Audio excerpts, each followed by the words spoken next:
So 2 years ago, when I started my marketing agency, I would do anything in my power to get somebody to come into my pipeline and work with me and buy my stuff. And so a lot of times, and I guess I got this one story. Basically, I went to this lady and I told her I'd build her a website. I didn't ask for any money up front. I said I would get paid after I made the website and get her opinion on it. And so what I did was, and I was only charging like $500 for this website.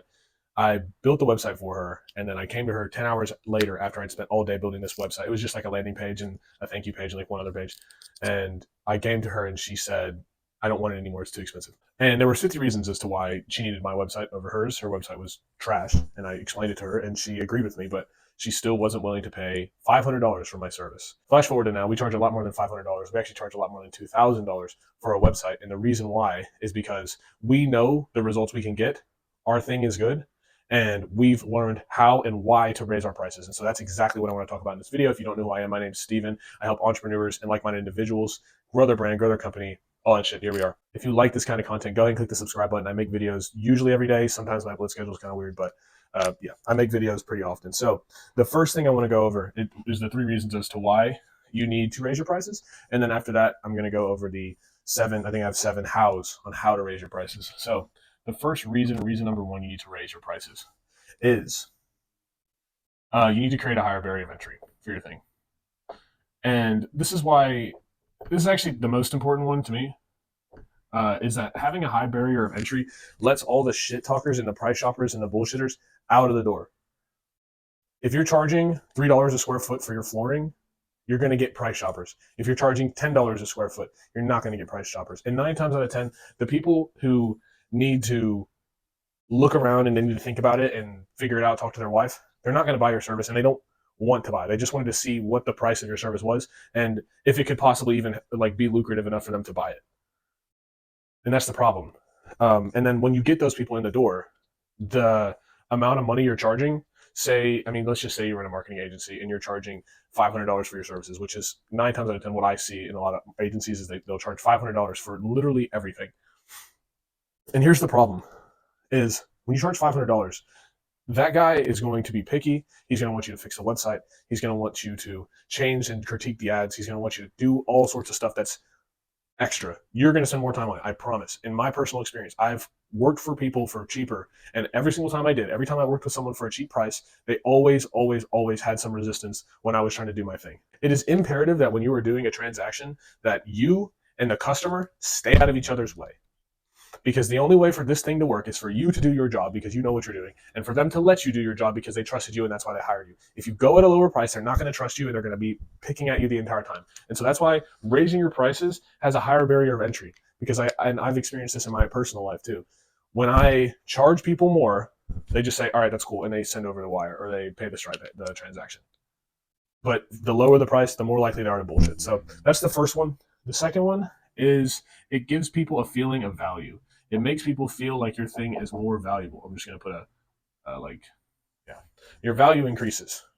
If your thing is expensive, people think it's valuable. Case in point, if a Lamborghini was $5,000, nobody would want a Lamborghini. Everybody wants things that are hard to obtain. Abs, physique, right?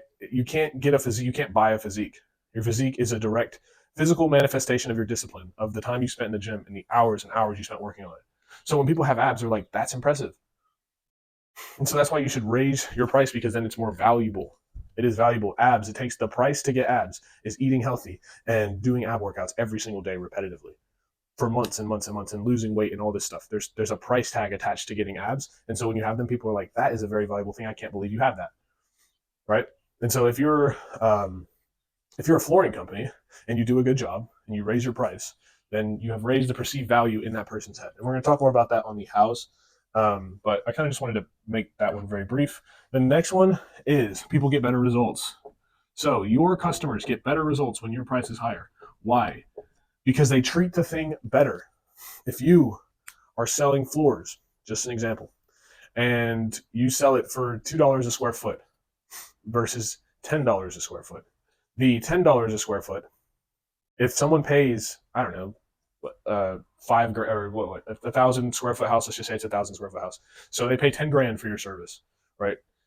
$10,000 for the flooring versus $2,000. Do you think they're going to be more worried about spilling coffee on it if they spent $2,000 on it or $10,000? right? And of course, it's a higher barrier of entry too if you raise your prices as well. Your customer is going to get better results when you raise your price. I've seen it myself. The lower my price has been, the less likely the customer was to succeed. As soon as I raised my prices, my customers started getting results, and that's because they had to pay more. So when I called the customer with a job and said, this is so and so, they actually went on to close it because the price was relatively high compared to how it was before or with other people. When it was lower, nobody got results. When it was higher, they got good results. Same fucking thing, same job. I did the same job for both companies. One company got better results because they paid more. So those are my three reasons. Here's the hows. This is kind of where the big thing is. If you're writing this down, I don't know. I'm about to erase it. So let's first talk, and I don't really want to go into this too much, but let's talk about the value equation, right? Alex Hormozi. We have the dream outcome on top. I'm sure you've probably seen this before, but I'm going to bring it up again because it is so imperative that you know what this is. All right, so this equation right here, dream outcome times perceived likelihood of achievement over time delay times effort and sacrifice. This equals value. So this whole equation here, I'm just going to put the equals here. This equals value. This is what people want. And I'm going to show you, this is exactly how I've raised my prices and how I've been able to keep customers in the door. What you want to do is raise the top half of this equation. You want to raise these things, and you want to decrease these things.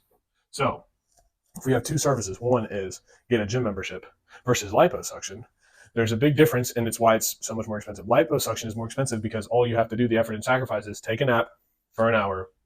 It's worked for a bunch of other people, and I want to lose weight, right? Versus the gym membership. The gym membership is you want to lose weight, it's worked for other people, but the effort and sacrifice is still very high. That's why liposuction works, or I guess people pay more for it, because the the effort and sacrifice and the dream or the time delay are lowered.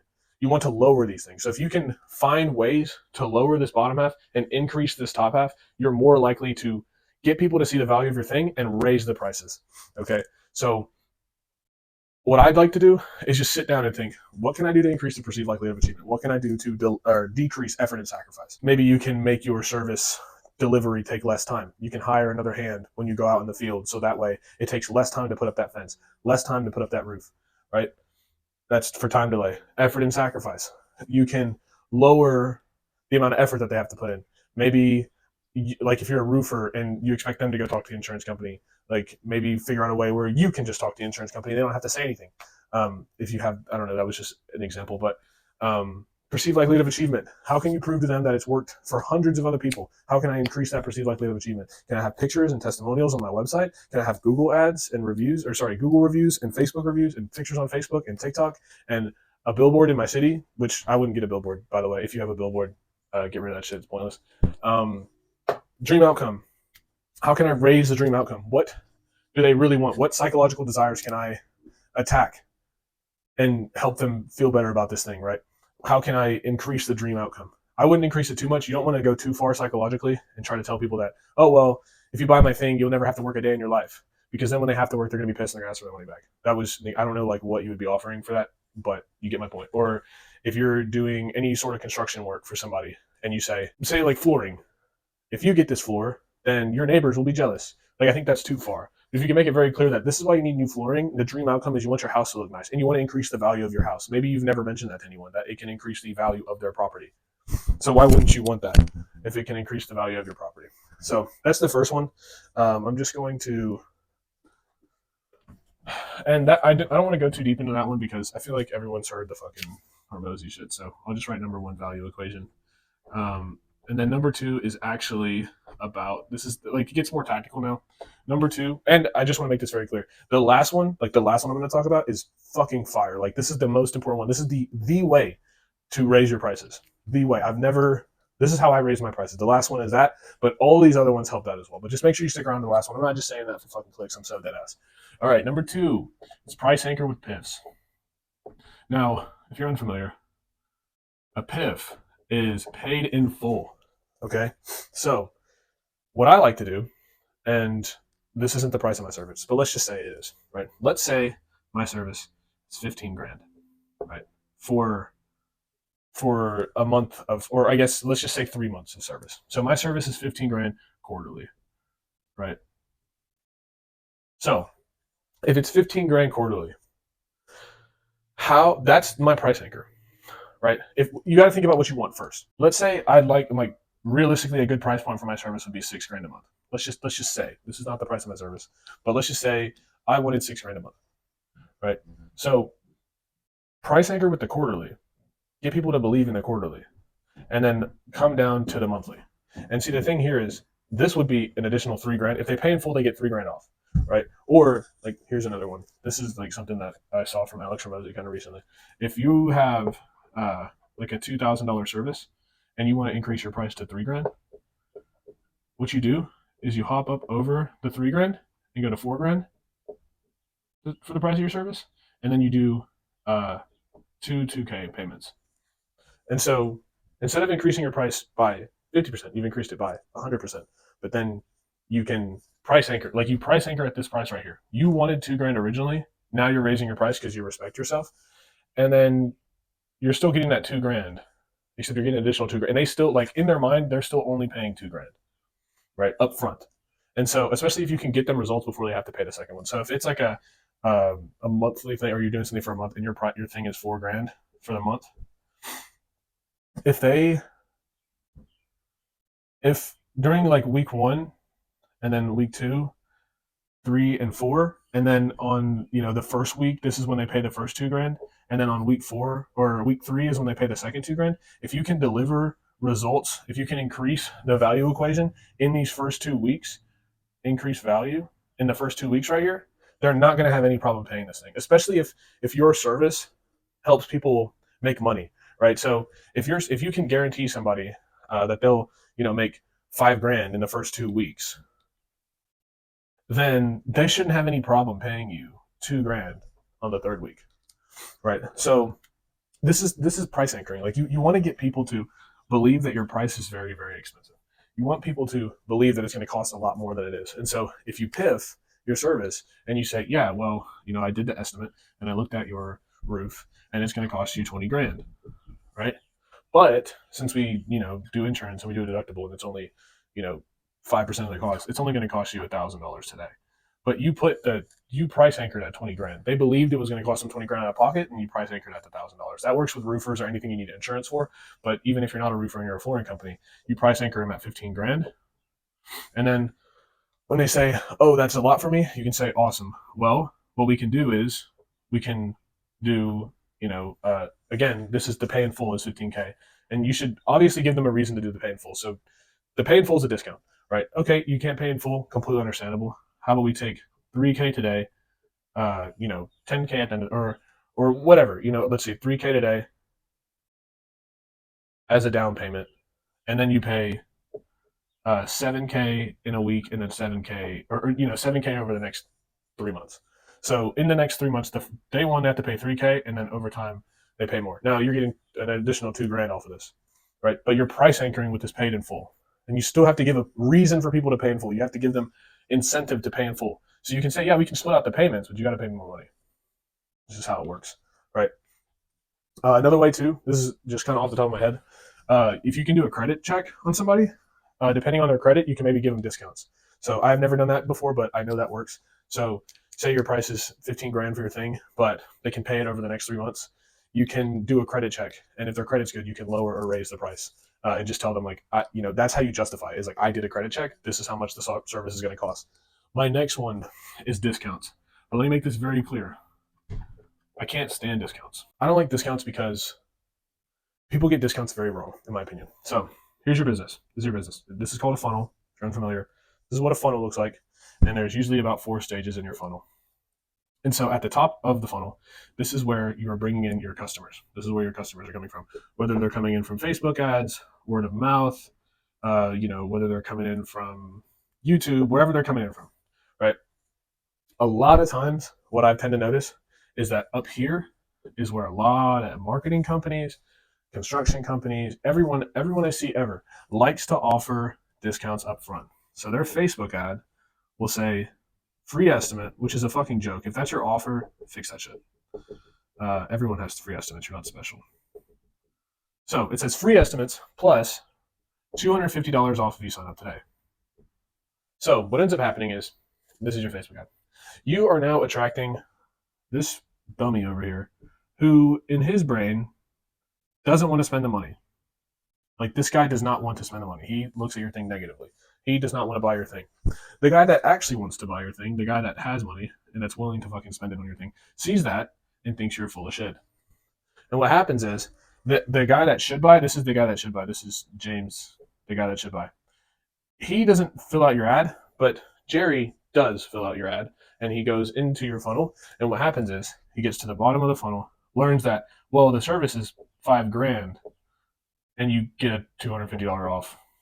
But he doesn't buy because in his mind, he's thinking that psychologically, this discount is going to fucking change the game. He gets $250 off. In his mind, he might even believe that that's more than 50%, right? $250 off to this guy is a lot of money. That's one of the biggest things here with giving a discount up front, is that $250 is a lot of money to that person, so they perceive it as valuable. But when they get to the bottom and they have to pay more than $250 for your thing, they're not going to buy. And so you get all these people at the bottom of the funnel who aren't fucking ready to buy and never would. I don't like to give discounts like this, and this is how I don't work. And if you want to understand how I work and how everything happens, there's a link in the description. You can fill it out. If you run a construction company and you want to do this, whatever. I don't like to run it myself, but you get it. If you want someone to do this shit for you, I got you. So instead of putting discounts up here, put the discount down here, because now you've attracted the good buyers into your funnel, and they've gone all the way down your funnel.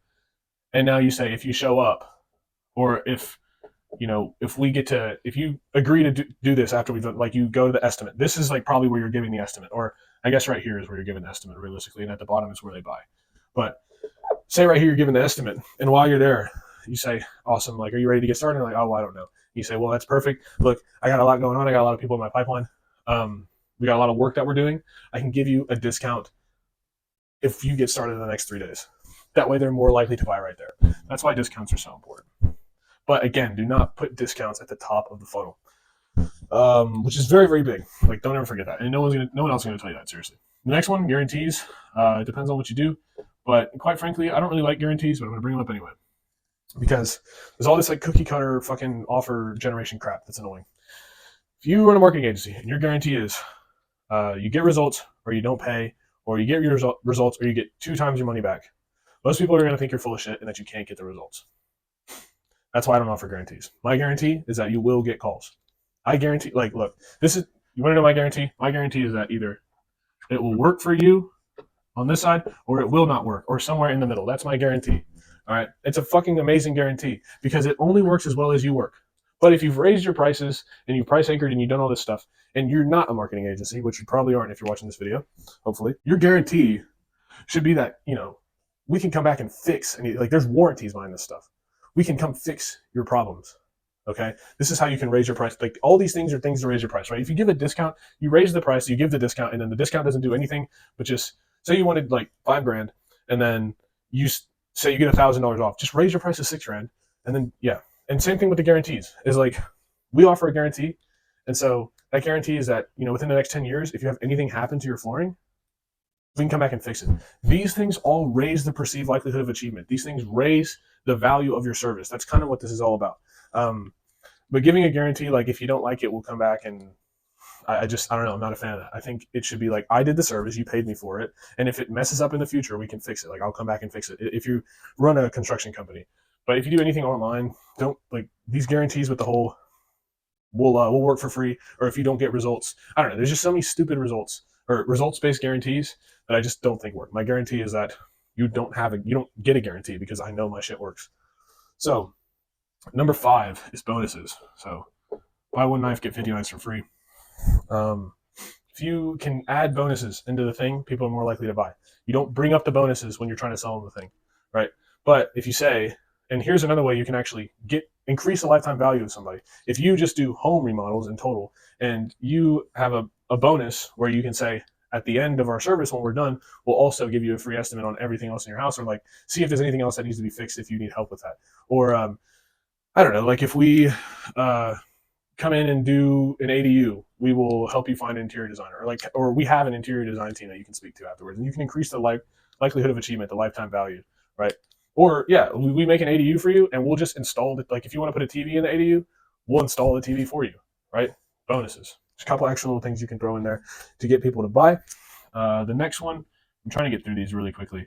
These are just, again, how to increase your your stuff. I guess these could have been two, but urgency and scarcity. And I mentioned this earlier with the guarantees. If you tell people, hey, you sign up, we only have a couple spots open this month.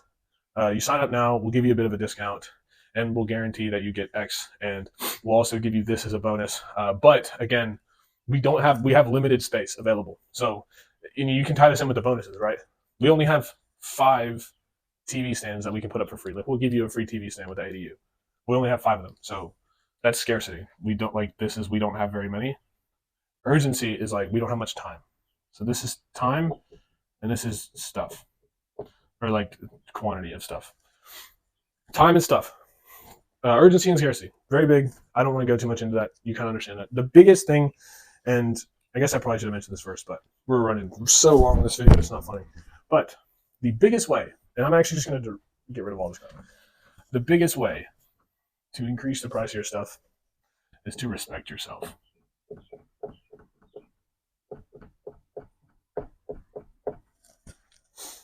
This one's the one that's hard hitting. Respect yourself. This sucks to hear. But if your program or your product or your thing is low price, it's because you do not respect yourself. It doesn't matter what the market says. It doesn't matter what the people say. It matters about yourself. I know that I'm not willing to do certain things unless I get paid a certain amount. That's it. Okay? I will not do it. I won't. You need to be able to respect yourself, to raise your prices. Respect the person who you are. I see this all the time. I've been there too. You sit there and basically do anything and everything to service another person, thinking that if I do so good for this person, they're going to pay me in return. And what happens is they never pay you, and you just sit there and waste your time. Or I'll lower the price because this person looks like he's having a hard time. The person never, ever ends up coming around and respecting you, paying you back. You expect more on the back end, and it never ends up happening. You need to respect yourself. And so respecting yourself comes from diving into your psyche and figuring out why you don't in the first place. Because as soon as I started respecting myself, I was able to raise my prices and make more money. That's it. I just had to respect myself. And so if you can't respect yourself, I have a video on my channel that literally goes over how to learn about your trauma and how I increase my revenue. I might put a thing on the screen if I remember. But respect yourself. Because as soon as you try to bid for the lowest offer, all you're doing is just showing people that you're not really worth it. You don't believe you're worth it, and so other people won't believe you're worth it. If you improve your product with the other things that I put on the board, if you improve your service by spending more time and getting better at it and learning, if you improve yourself and your business, you will respect your thing and you'll know it works. When I first started out, I struggled to ask people for $500 because I didn't believe in myself and I didn't believe in my product. Nowadays, that's not the case. Nowadays, my prices increase tenfold. And on top of that, I'm not scared to tell people the price of my service because I know that what I'm doing works. And so if you know what you're doing works, then you shouldn't have any problem. And if you still can't figure it out, it's because you don't respect yourself. So respect yourself. That's the video. If you're a construction company owner and you're looking to get more jobs in your calendar and you love this kind of shit, click the link below, book a call, we'll chat for a little bit, and I'll see you in the next video.